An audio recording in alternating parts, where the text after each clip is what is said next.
I understand your view on that. Why do you think they shot him 8 times in the head? Oh, I don't know. It's a lot of times to shoot him. It is a lot of times to shoot him. How many times did you hear they shot him? 5 at first. 5, and then, no, 3 first, then 5, then it went up to 8. So. And the police admit they tackled him and then shot him. Well, they told him to surrender, didn't they? They told him to stop, and he didn't. He carried on running, so, you know. What else could they have done, as far as I'm concerned? 007, huh? 007. License to kill. Yeah. I still believe that there should be a shoot-to-kill policy. I still believe, personally. But that's my views, you know. I think people should give up their liberty for freedom. All right. London police were later forced to admit that Mr. Jimenez never ran from them, wasn't wearing a heavy coat, and that a special army unit had killed him execution style with over 10 shots to the head at point-blank range. The British government was so desperate to keep the details of the shooting secret that they went so far as to arrest an ITN television journalist who had simply gotten a copy of what would normally be a public police report. Government whistleblowers and police have also been suspended and arrested for telling the truth. We had our details taken and were threatened with arrest simply for asking questions of locals outside the Stockwell station and videotaping police. Where are you based? Austin, Texas.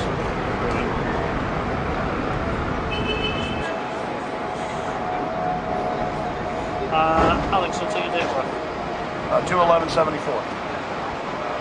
Would you just rather see my driver's license? No, it's okay. Well, here, just let me do it. Take it down. That's all I need, mate. Well, I mean... And you're just, you're filming for a program back in the States or something? Exactly. In fact, I think it'll probably be broken into...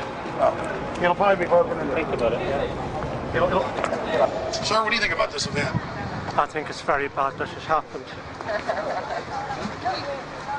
What do you think should happen? I think the policy of shooting should have been more thoroughly thought out. I'm afraid there must have been a terrible mistake here.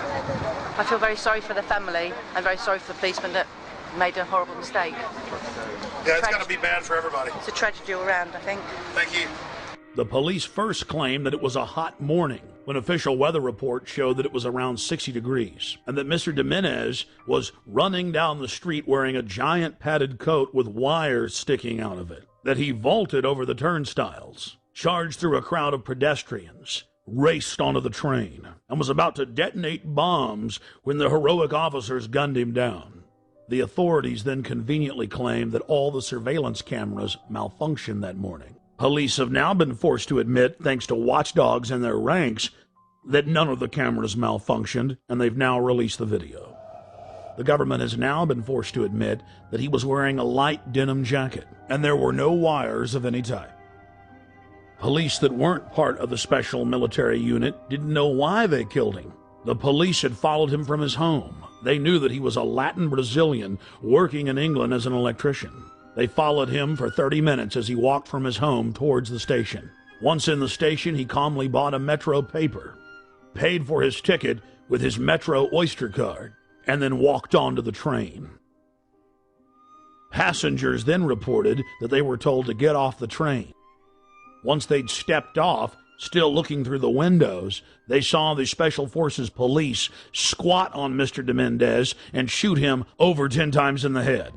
Witnesses said Jimenez looked at the authorities as if he knew them. He was like a scared rabbit, and he was killed execution style. The question is why? A special military hit team stalked him and tracked him from his home to the train station, and then killed him in cold blood, making sure he was dead. It's well known that if somebody has a bomb, you don't shoot at them, and you certainly don't get near them. No, Mr. Jimenez had seen something he wasn't supposed to see. He learned a little too much, and he had to be eliminated. We were at the station just a week after he was killed, and many of the facts we've covered were already public knowledge. But still, some of the locals made excuses for the police. Within hours of the 7/7 bombings, Israeli army radio was reporting that Benjamin Netanyahu, the former prime minister of Israel, had been warned not to leave his hotel that morning to attend a meeting less than 100 yards away from one of the train stations that was bombed. The Associated Press ran the headline, "Netanyahu changed plans due to warning." Then the current Prime Minister, Ariel Sharon's office, instructed Israeli officials not to give interviews to the foreign media concerning the warning. Israel's Foreign Office attempted to spin the story, saying that they'd given a general warning to the British that day. Then, several weeks later, the head of Mossad told a major German newspaper that he indeed had issued a warning to Benjamin Netanyahu at 8:40 a.m., 10 minutes before the first blast. Conveniently for authorities, the bus surveillance camera malfunctioned. Something else happened that was convenient for the establishment line. All 4 of the supposed bombers' identification cards survived unscathed at all 4 events. But there was just one problem. In one case, one of the bombers' IDs was found at 2 separate locations. As the evidence mounts, it is crystal clear. Only criminal elements of the British government could stage the attacks and then engage in the cover-up. The reason the Netanyahu story is important is it clearly shows that other intelligence agencies were aware of what was going on in London that day and took necessary precautions to protect their Minister of Finance. In 1994, the Israeli embassy in London was bombed. This was at a time when I was in the service. I joined the Middle Eastern section shortly after that, and I was actually astounded to read a document written by a senior MI5 officer who'd seen all the information coming in about this attack, and he said that he believed that the Israelis had bombed their own embassy. In any staged terror attack, governments have to be extremely careful to keep the operation shielded, compartmentalized. Most people in government are moral individuals who believe that they're standing up for their nation's sovereignty, for its national interest, and it's absolutely essential to keep them in the dark. One of the chief tools used by governments as a smokescreen is staging exercises or drills at the exact same time and exact same places as real events.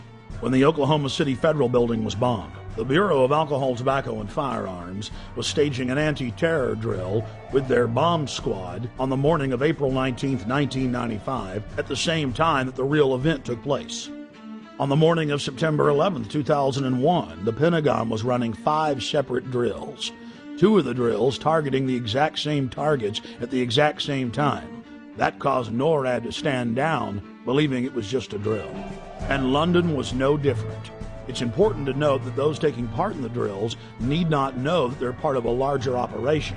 In fact, it's better for the conspirators that they not be informed. One of the chief reasons this is done is so that if any of the operatives carrying out the attack are caught by other elements of the government, they can simply claim that they were taking part in a drill or an exercise. NSA, Infopol 9, and Echelon-type systems that are scanning for terrorist chatter will be fooled into believing they've simply picked up part of an exercise. On the morning of 7/7 in London, there was a simultaneous exercise targeting the exact same trains, the exact same bus, at the exact same locations, at the very same time. What we're supposed to believe is some kind of coincidence. There was also an anti-terrorist drill going on 7/7. And again, just like 9/11, they were talking about attacks on the same targets, the same kind of tube stations, and exactly the same time as the actual attack happened. We learned of the drills of 7/7 on 7/7 from Peter Power, the head of Visor Consultants, a crisis management firm based in London. Mr. Power was the former spokesperson for Scotland Yard. Mr. Power told National British Television, ITN News, about the drills. Today we were running an exercise for a company, bearing in mind I'm now in the private sector, and we sat everybody down in the city, 1,000 people involved in the whole organisation, but the crisis team, and the most peculiar thing was we based our scenario on the simultaneous attacks on the Underground and mainline station. So we had to suddenly switch an exercise from fictional to real. And one of the first things is, get that bureau number. When you have a list of people missing, tell them. And it took a long time. Just to get this right, you were actually working today on an exercise that envisioned virtually this scenario. Almost precisely. I was up until 2 o'clock this morning because it's our job, my own company, Visor Consultants. We specialise in helping people to get their crisis management response. How do you jump from slow time thinking to quick time doing? And we chose a scenario with their assistance which is based on a terrorist attack because they're very close to a property occupied by Jewish businessmen. They're in the city, and there are more American banks in the city than there are in the whole of New York. A logical thing to do. And I've still got the... I was going to say, how extraordinary today must feel for you as it unfolds. He repeated himself to BBC Radio 5. The thing that concerns me is that what are we doing for the thousands of men and women actually who are in London working? And I say that because at 9:30 this morning we were actually running an exercise for over a company of 1,000 people in London based on simultaneous bombs going off precisely at the railway stations that happened this morning. So I still have the hairs on the back of my legs standing upright. To get this quite straight, you were running an exercise to see how you would cope with this, and it happened while you were running the exercise? Precisely. And it was about 9:30 this morning. We'd planned this for a company, and for obvious reasons I don't want to reveal their name, but if they're listening they'll know it. And we had a room full of crisis managers for the first time they met. And so within 5 minutes we made a pretty rapid decision. This is the real one. And so we went through the correct drills of activating crisis management procedures to jump from slow time to quick time thinking and so on. If we use a standard actuary employed by major insurance companies to calculate the probability of these events coinciding in a 10-year mean, we learn that the probability of this happening is greater than 1 in 300 tetragillion. To put that in perspective, that's a number with 41 zeros behind it. That is trillions and trillions and trillions and trillions and still more trillions times greater than all the grains of sand in all the world. To put that number in perspective, it has 41 zeros. Scientists using supercomputers have estimated that the Earth has over 7 quintillion grains of sand. A quintillion has 18 zeros. It would appear as some way of stopping the response of the emergency services or providing some kind of cover for what must be operations orchestrated in some way by the state. The evidence is overwhelming. All the telltale signs are there of government-sponsored terror. Only the British government had the know-how to carry out the attacks and to control the situation before and after the bombings. And of course, there's all the other admitted cases where the British government has hired terrorists to carry out assassinations or carried out bombings in their own country as a pretext for political control. And then, of course, there's qui bono, Latin for who benefits, who stands to gain. In the weeks leading up to 7/7, Tony Blair's poll numbers had fallen to the lowest point in his 7-year administration. His Labour Party was sure to lose the parliamentary elections. Support for the war was dismal. Despite the bombings, which did improve his approval ratings and support for the war, he was still only barely able to maintain control over the British House of Commons. In the wake of the bombings, Tony Blair's administration descended on the British people with a raft of tyrannical legislation, attacking the press, freedom of assembly, and setting up the conditions needed for a martial law takeover of the nation through the Civil Contingencies Act. And of course, the bombings took place while world leaders were meeting in Scotland, so Bush and Blair could grandstand and blame the whole thing on Iraq, legitimizing their war. Despite the fact that the G8 World Summit was coming to England on July 7th, the British government lowered the terror threat on the London Underground in early June and conveniently lowered security. We were told that we invaded Iraq to bring the nation freedom, but Pentagon documents show their real plan was to balkanize the nation into 3 or 4 sections and foment endless sectarian civil war. The true objective was to ensure that the nation remained in turmoil as a pretext to build permanent military bases, as well as delivering long-term profits to defense contractors. Think about it. Do defense contractors make more money if they were just in Iraq a year? Or now the projected decade? United States, British, and Israeli forces have all been caught repeatedly carrying out staged terror attacks in Iraq in an attempt to keep the war going. In the interest of time, we'll look at just one example. In late September of 2005, in the British-controlled city of Basra, 2 British Special Forces SAS commandos attacked a group of police at a checkpoint, killing one and injuring another. When they were finally subdued and brought into custody, their car was filled with plastic explosives, automatic weapons, rocket-propelled grenades, and other bomb-making materials. Why would members of Britain's most elite fighting force, the Special Air Services, be dressed up like Arabs out shooting police with a car full of plastic explosives in a city that had been racked by sectarian violence?